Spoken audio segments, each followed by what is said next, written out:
Okay, so welcome to episode 2. So, the 2025 guide on how to get sober without the use of Alcohol Anonymous or Narcotics Anonymous. Now, so we're going to look at question 1 is how to handle social pressures. So, one of the main things you're going to come up against is why aren't you drinking? Now, personally, for me, I don't really care about that. I couldn't care less when people ask me, like, why aren't you drinking? In the past, it's only happened a couple of times. And if it's happened any more than that, I haven't really taken a mental note of it.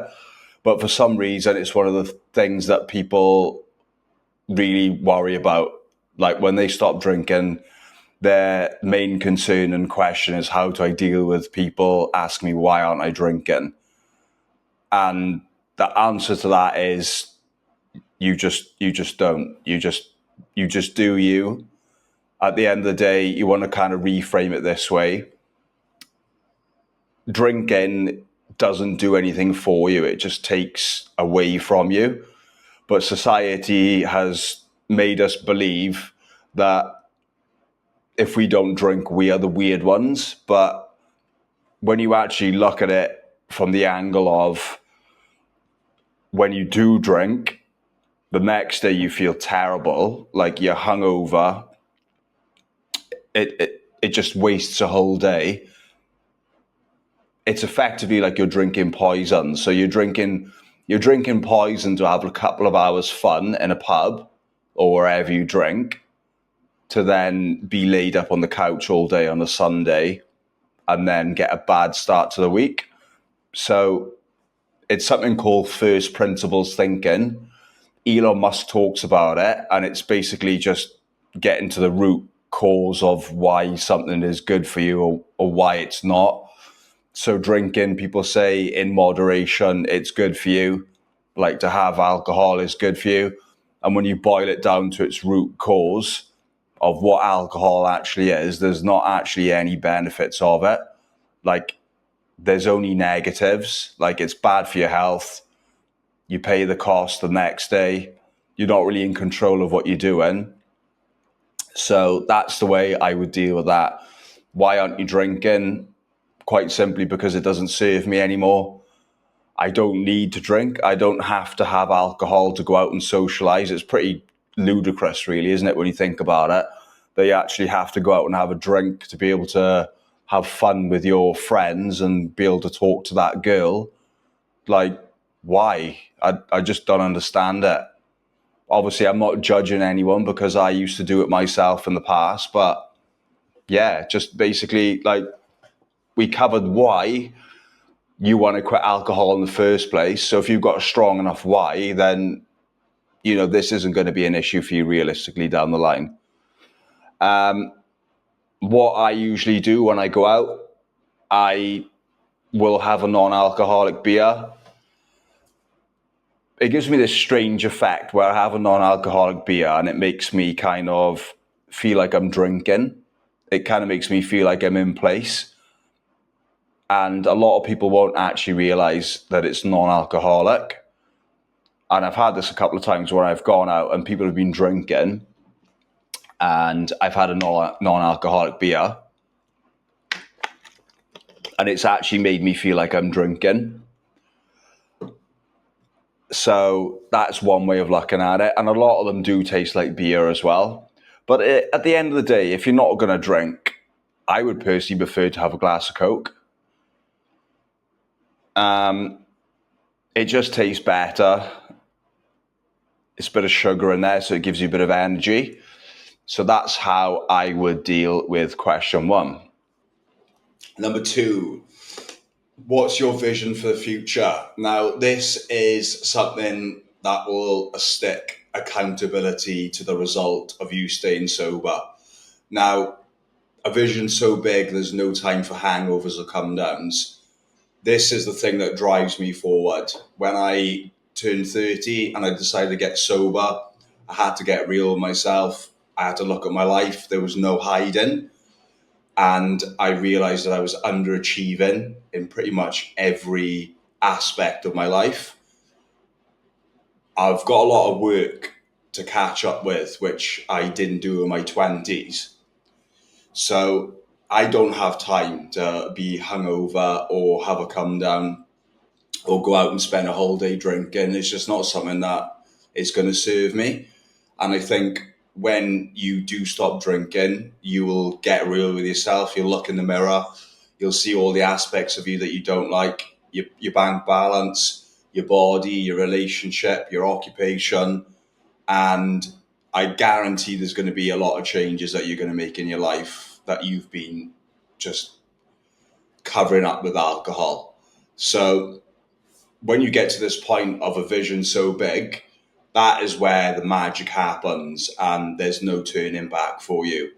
Now, people may argue that you get this vision that's really big and that could be getting rich. And then when you get to be rich, you've got loads of time on your hands and loads of money, and you might revert back to drinking alcohol. And I haven't got to that point yet. So I can't really comment on that. Maybe in the future where I'm financially free and I've achieved what I'm trying to achieve, if I don't replace that vision with something else, then maybe I might come up with new struggles. But obviously, I can only teach you as far as I've got myself. And that is currently working on a vision so big, there's no time for hangovers or come downs. Now, if you don't have a good enough reason, you'll get bored and you'll revert back to your old ways. So this is true. I actually had 10 weeks off drinking when I first quit. This was my first proper attempt of quitting. That's why I call my sobriety book Sobriety 2.0, because it was the second attempt. The first attempt was 10 weeks and I felt really good. Like, my training was good. I was saving money. I just felt better day to day. But I was in that point where I didn't know what I was actually working towards. And I kind of went out and I had a bottle of beer and kind of forgot why I'd stopped drinking. Like, I was feeling so good. And I thought, I can have one drink, I'll be fine. But there's no such thing as one drink. And I didn't have anything to wake up early for the next day. I was working, I think, 5 days a week at that time. It was a Saturday night. I didn't have anything to do on a Sunday. I could just chill. And yeah, I went out and I drank, and I felt so bad on that Sunday that I realized why I quit in the first place. And I said, no, that's it. I'm done. That's enough. So you need to have a good enough reason. Otherwise, you will get bored and you will revert back. That goes into vision for the future. So they tie in together. And as I said, this will keep you committed to the journey. And I hope you can see this, guys, because I am trying to make it so you can see. But it's really annoying because, yeah, I don't think Canva's really good for this. Because whenever I go to put it on presenter mode, it takes me away. So I'm not sure if it's really recording. But anyway, we'll keep going. And the next question, or bullet point as it were. No, you don't need AA or Narcotics Anonymous. Now, I went to a meeting years ago with my friend, and at that time, I think it was 2016, 2015. I don't actually know why I went. I think went just to experience it, but I wasn't anywhere near ready to quit alcohol or drugs. I was very much in the flow of going out and enjoying myself. I just didn't think there was an issue. But I went there, and a lot of people who have quit alcohol, they talk about how going to meetings isn't the best environment. And from what I experienced, it was basically people just going there talking about their past and how much of a problem they had. And they go over the 12 steps. I can't remember what the 12 steps are, but it seems to be sort of a religious cult following where you have to keep going to these meetings. And if you don't go to these meetings, then there's a chance that you might not be sober anymore. You could, fall apart and go back to your previous ways. which, yeah, maybe okay, if you believe that, then you will. But also if you believe that you drinking's your choice, and when you were 10 years old, you weren't an alcoholic, you weren't picking up a bottle, or you weren't sniffing cocaine, you just kind of started doing it and got into the habit of doing it. So I very much believe that when you stop drinking, you're just basically forming a new habit of, I am not a drinker. You find other things to do. You may be working on a business, working on your body. You could be training for a martial arts fight. You could start a family. You've just got all these other habits, which doesn't include going out and getting pissed. So personally, for me, I didn't need Alcohol Anonymous. I just stopped drinking. I just made a decision. I flicked off that switch. I wake up every day with purpose, and there's just no room for it in my life. So I believe that you do not need AA meetings. Now, if you want to book a call with me or get a free How to Get Sober ebook, I will leave the link in the description below. There's a free PDF book which I've written, and it's about 10, 11 pages long. You can pick it up, read it. It just basically says why I stopped drinking and how I stay sober. It's there for you. And you can also book a call with me as well on my soberwellness.com webpage. And there's a free training video on there as well. So I'll leave the link below in the description. Number 3, how to handle triggers and escape plans.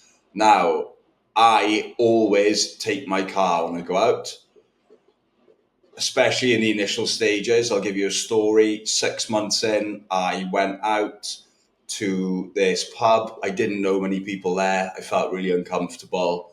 I couldn't break into the conversation, and I was so tempted to drink. Now, my escape plan in this situation was I had another group of friends who were going out for a meal, and luckily I was able to exit and go out with them instead. Had I not had another group of friends who were out, then maybe I could have stayed, and maybe I would have been tempted to drink, because obviously we were 6 months into the journey, and sometimes when you're 6 months in, you forget why you quit because you feel so good. You think, oh, I'm doing really well, things are going good, my body's good, my finances are good. One drink, maybe I can just have one and I can manage it this time. So always have an escape route. One thing I would strongly recommend, obviously, take your car. So you're always got transport. Like if you just want to get out of a place and you can just jump in your car and drive home, depending on where you are, if you're going into a city and you've got to catch a train, then there's slightly more friction to get away then, isn't it? Sometimes it's just easier to stay. And then you could get tempted, you could wear down your willpower as the night goes on, and then you might decide to drink. So have an escape route, always take your car or always plan your way of travel. Don't go to a house party where you've got no way of getting home, because when you're like submerged in that environment of people drinking and taking drugs, it's so easy just to get influenced. Like, especially if you're not a strong-minded person, you could just be so tempted just to have one drink, one cigarette, one line of cocaine. And it's just not worth it.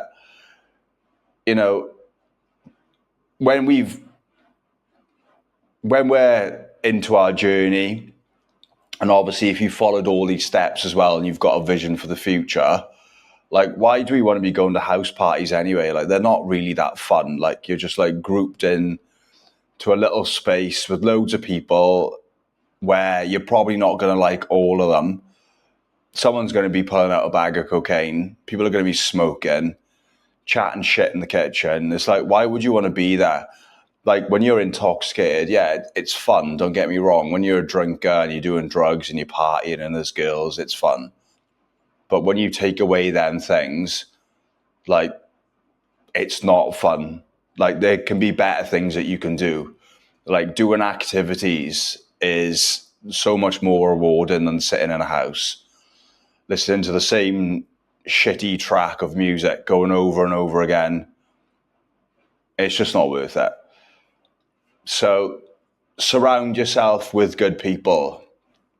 Now, when you do stop drinking, you're going to find it difficult to make new friends. Well, I don't want to say for definite, but I have. There's a higher barrier to entry for my friendship. When we're young and we're going out drinking, there's just so many people you can have a good time with. You don't really have to like that person. You can just go out and have a drink with them. You can go to a bar, have a drink on your own, start chatting to some strangers. It's just so much easier. Your tolerance is so much lower. Like, it's just, there's less barrier to entry to your friendship. That's definitely what I found in my experience anyway. So as you level up, you're going to find yourself in that position where you don't fit in with your old friends, and to get in with the next level of friends is going to take a bit of work. So you're going to find yourself in this area in between where you are probably going to spend a lot of time on your own, but just embrace it. I mean, when you're on your own, that's when the magic happens. You get to discover who the fuck you are, what you want to do with your life, and you've got a lot of time to get to where you want to be as well. So it's just a positive situation. And that's the end of the second part of the 2025 guide to getting sober. So I hope you've enjoyed it. And as always, you can book a free one-to-one consultation call with me. The link is in the description below. There's a free training video there as well, and also my free ebook, which you can download. So we'll see you in the next one. Thanks, guys.